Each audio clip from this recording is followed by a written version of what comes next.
হরে কৃষ্ণ, নমস্কার সবাইকে। তো আজকে আমি চলে এসেছি একটা ঝটপট পাটিসাপটা রেসিপি নিয়ে। এর জন্য আমি এখানে প্রথমে দেখুন একটা নারকেল ভেঙে নিচ্ছি। তো এখানে আমার নারকেল ভাঙা হয়ে গেছে। এরপর আমি নারকেলটাকে কুড়ে নেব। এরপর দেখুন এখানে আমি নারকেল কোড়া হয়ে গেছে। নারকেল কোড়ার সাথে এবার আমি মেশাচ্ছি হাফ বাটির মতো চিনি একটা নারকেলে, আর 4 চামচ গুঁড়ো দুধ। এখানে আমি আমুল দুধ ব্যবহার করেছি, আপনারা চাইলে যে কোনো ব্র্যান্ডের গুঁড়ো দুধ ব্যবহার করতে পারেন।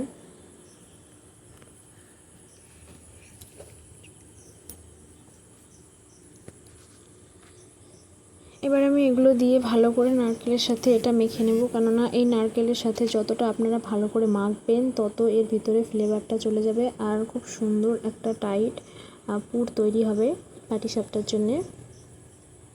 অনেকে দেখবেন পাটিসাপটা তৈরি করলে নারকেলের পুরটা কেমন ঝরঝরে হয়ে যায় আর বাইরে বেরিয়ে যায়। তো এক্ষেত্রে আপনারা যদি নারকেলটা এভাবে মেখে নেন তো বাইরে বেরোবে না।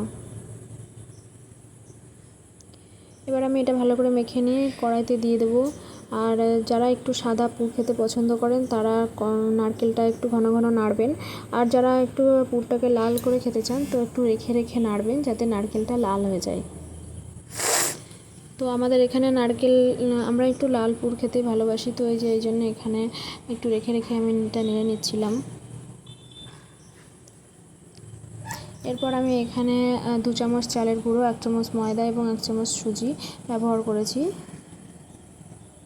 চামচ বলতে এখানে আমি টেবিল স্পুনের কথা বলছি, যেগুলো একটু বড় মাপের হাতা হয় আর কি। এরপর আমি এখানে নারকেলটাকে, এই যে নারকেলের পুরটাকে অনেক রেখে রেখে ভাজছিলাম, সেই জন্য দেখুন কত সুন্দর লাল একটা রং চলে এসছে।